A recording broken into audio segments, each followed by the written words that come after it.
Hello, hello les amis Sagittaires, ascendant Sagittaire, signe lunaire en Sagittaire, bienvenue pour cette guidance. Aujourd'hui, nous regardons quelle sera la bonne surprise qui vous attend en avril 2023.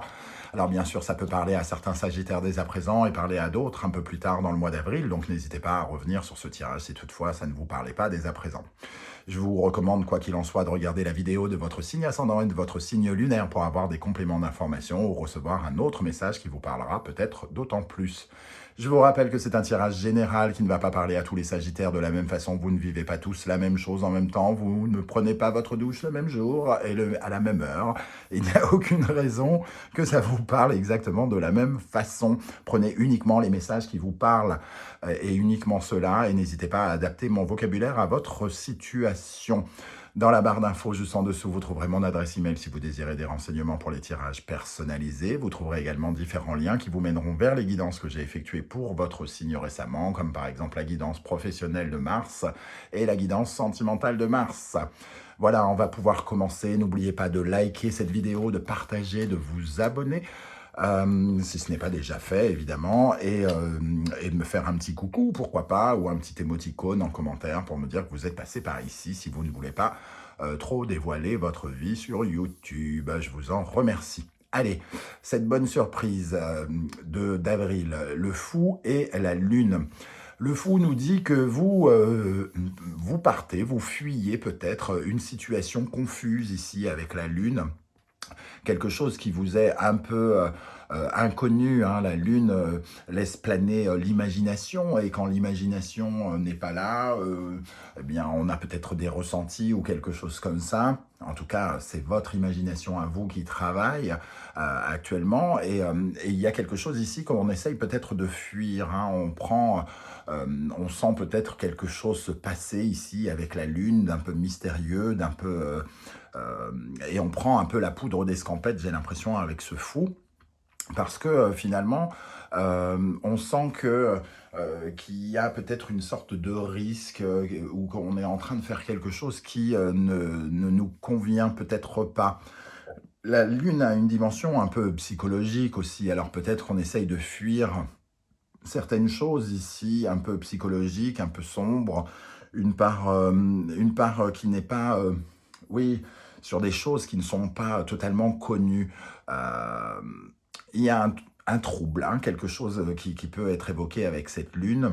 Alors ça peut nous parler de la famille, du foyer ou du passé. On essaye de fuir quelque chose qui est peut-être en lien avec quelque chose de trouble dans le passé, ou alors quelque chose du passé fait son apparition et on essaye entre guillemets de l'éviter ou de le fuir, hein, quelque part.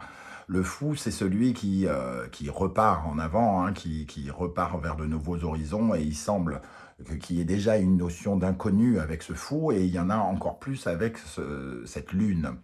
Alors, il y a une dimension un peu trouble, hein, comme je vous le dis.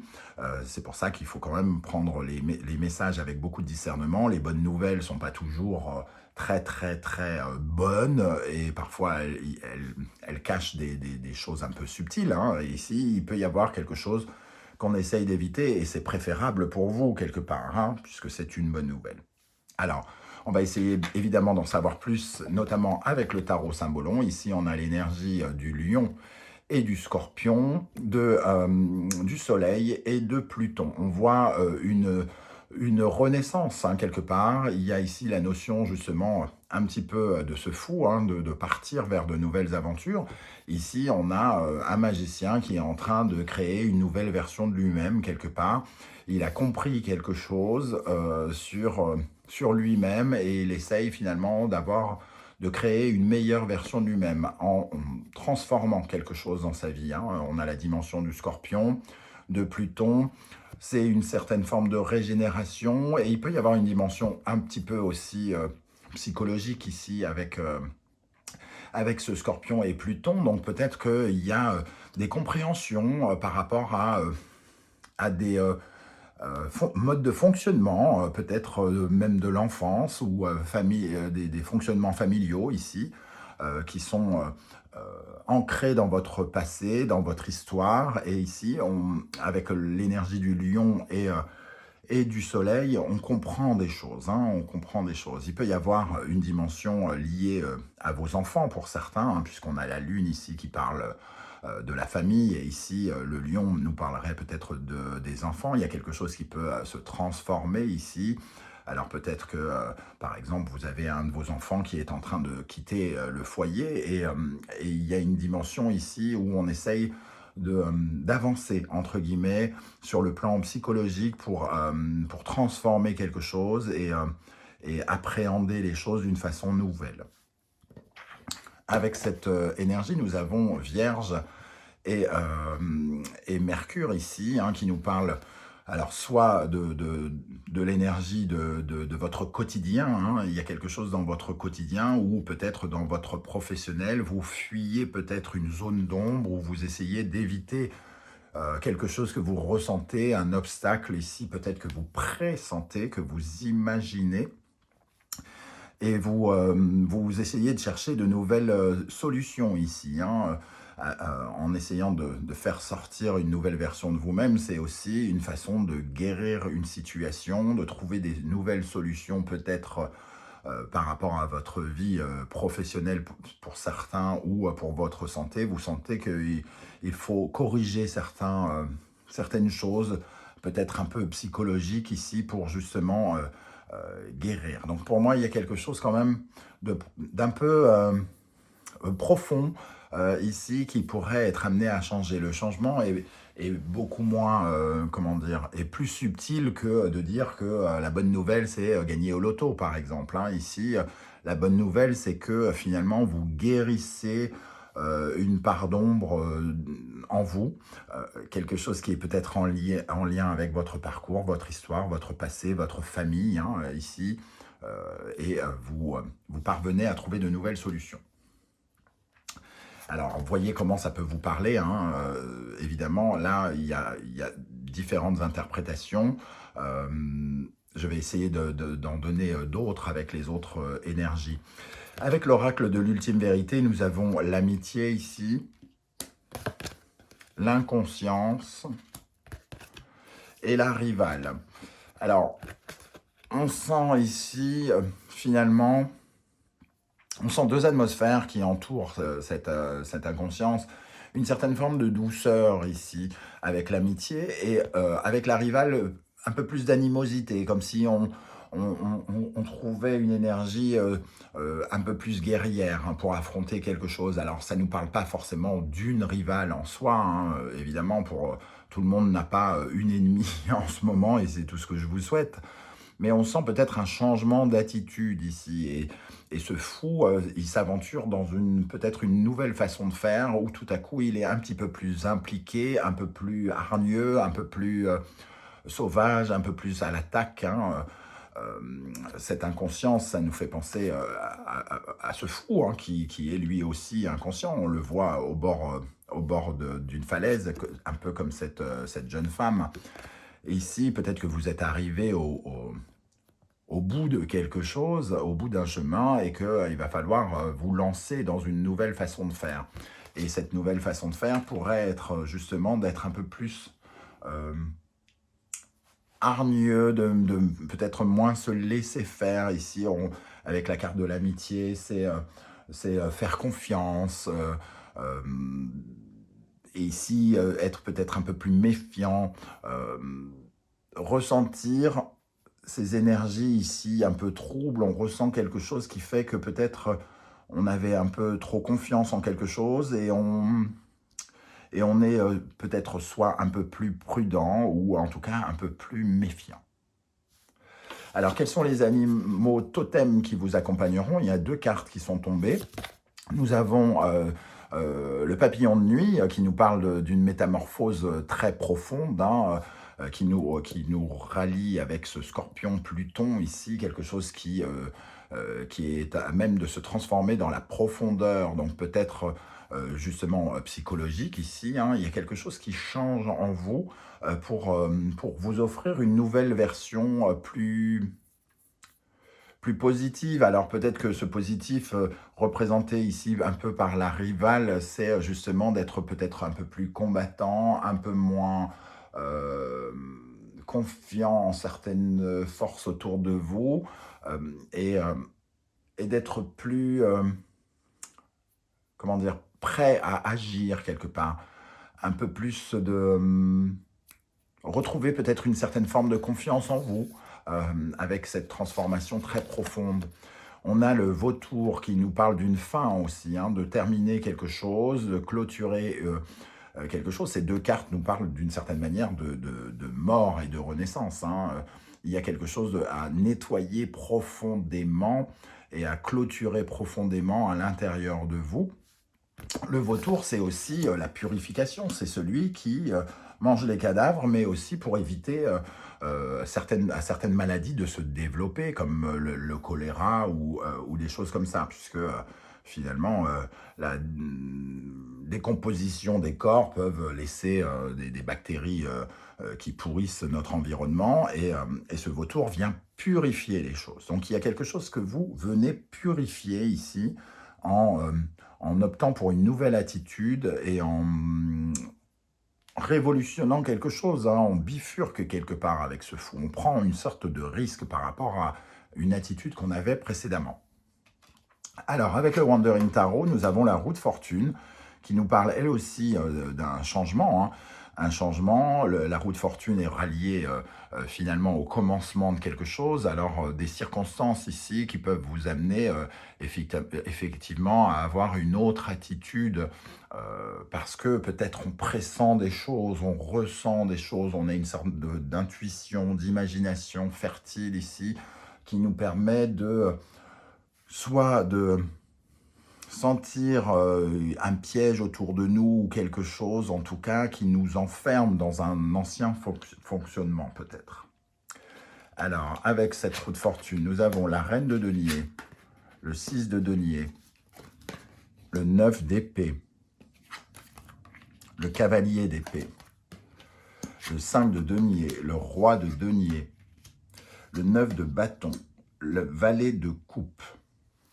Alors, ce cavalier d'épée qui est extrêmement déterminé, hein, il est en quête d'intelligence, de vérité, il recherche certains éléments véritables par rapport à des investissements, hein, j'ai l'impression ici. Hein. On a quand même le roi de denier et la reine de denier qui tous les deux veulent obtenir finalement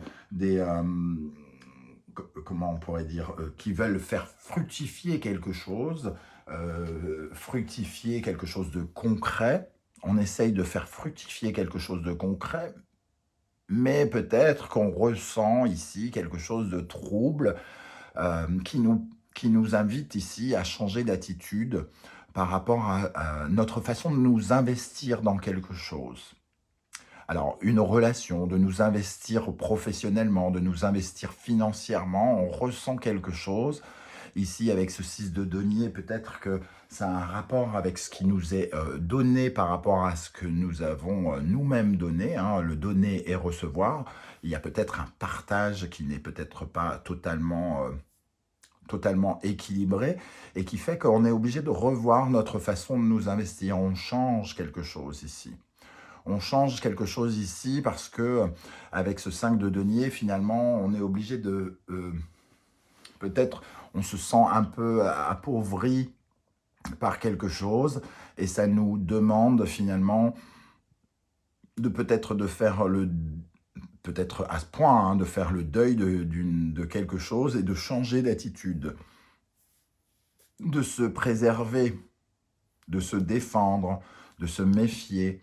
Alors, ce n'est pas forcément financier, hein, ça peut être la confiance que vous avez ici, hein, ou que vous donnez à quelqu'un, puisque on a cette dimension aussi, hein, comment on s'investit par rapport à son bien-être, à son sentiment de sécurité ici. Il y a quelque chose qui fait que peut-être il y a une problématique ici pour harmoniser ce que l'on donne et ce que l'on reçoit en matière de façon concrète dans la vie. On sent ici un besoin quelque part de se protéger avec ce 9 de bâton. On voudrait mener des projets à bien. Le 9 de bâton nous encourage à aller jusqu'au bout de quelque chose, mais il faut aussi protéger tout ce que l'on a déjà mis en place quelque part pour mener nos projets au bout. Et ici, il y a peut-être effectivement quelque chose qu'on sent qui s'appauvrit et qui demande à ce qu'on on revoit notre copie. Le valet de coupe, c'est aussi une certaine nouveauté, une nouvelle émotion par rapport à quelque chose qui peut nous avoir pris la tête ou que des personnes peuvent nous reprocher avec ce 9 d'épée ici. Et il y a un équilibre qui n'est peut-être pas totalement respecté entre ce 6 de denier pour qu'il devienne un 5 de denier et qui représente l'impuissance, l'appauvrissement. Pardon, c'est un peu la carte du mendiant. Hein. À force de demander quelque chose et qu'on ne l'obtient pas, vous changez d'attitude ici. C'est ça peut-être la bonne nouvelle, c'est que vous pressentez que quelque chose se passe dans les profondeurs et vous revoyez votre copie avec une certaine forme de transformation très profonde. Alors, on va essayer peut-être de rajouter des énergies avec l'oracle de la triade. Alors, ce cavalier d'épée, justement. Alors, ce cavalier d'épée, à côté de la roue de fortune, nous invite peut-être en plus à faire des déplacements, à ce qu'on ait des choses qui nous soient d'une certaine manière imposées, hein, de se sentir un petit peu, comment dire, poussé aux fesses, entre guillemets, hein, à faire des choses qu'on n'a peut-être pas forcément envie de faire, et qui nous obligent forcément à avoir un comportement différent avec la roue de fortune. Alors, qu'est-ce qu'on a sur ce cavalier d'épée ici? Pour les Sagittaires, en avril, sur le cavalier d'épée. L'âme, il y a quelque chose en tout cas de très profond, on ressent. Moi, je ressens vraiment avec cette lune une problématique. Alors, on est dans les bonnes nouvelles, donc c'est le fait de ressentir au plus profond de soi une certaine forme de problématique, un côté un peu guerrier ici, hein, une certaine forme de tension ou une certaine forme de conflit que l'on ressent ici.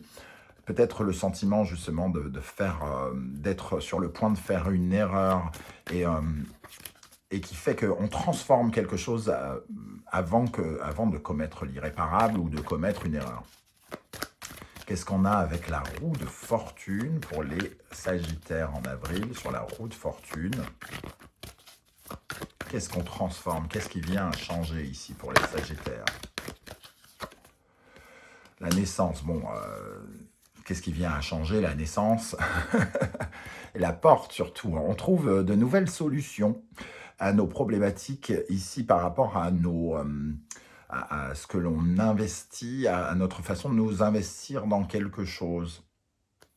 Parce que on ne veut pas s'appauvrir quelque part, hein. On ne veut pas tomber dans quelque chose qui nous amoindrirait. Quelque part, on est prêt à renoncer à quelque chose si on ne trouve pas ça équitable. Qu'est-ce qu'on a avec ce valet de coupe, cette nouvelle émotion qui arrive ici, peut-être des nouvelles, entre guillemets, hein, qui arrivent et qui nous permettent de sentir que une issue, quelque part, une porte de secours, hein, j'ai envie de dire. Qu'est-ce qu'on a sur le valet de coupe pour les Sagittaires? La foudre.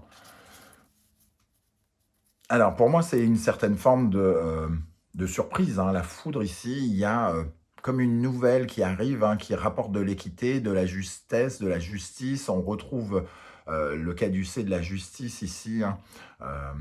On remet quelque chose à l'équilibre.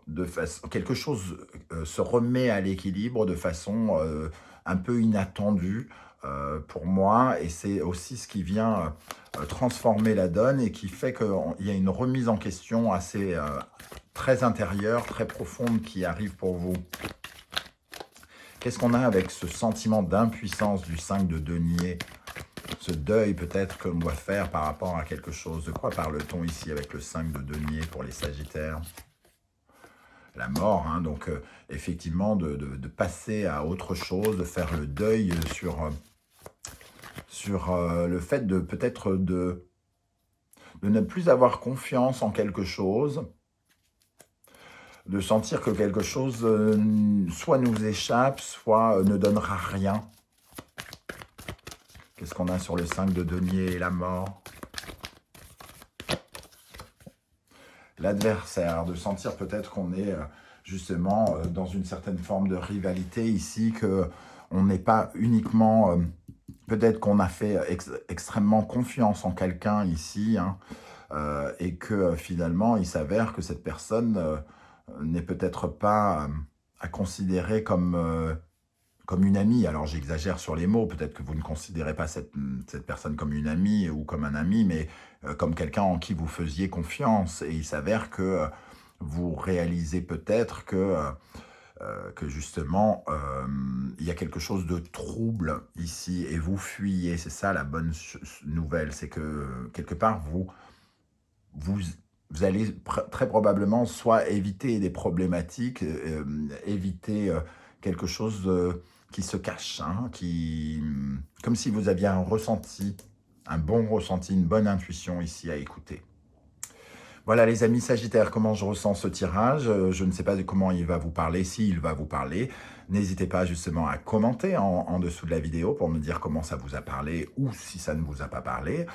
Si vous ne voulez pas vous étendre sur votre vie et me raconter tout, vous pouvez laisser juste un petit émoticône ou un petit like ou les deux. J'aurai plaisir à vous saluer à mon tour et à vous répondre. Je vous remercie en tout cas de m'avoir écouté les amis Sagittaires.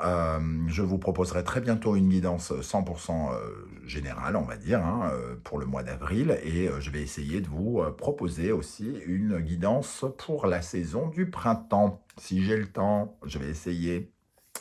Alors, merci d'être là et surtout, prenez soin de vous. À très très bientôt. Ciao, ciao.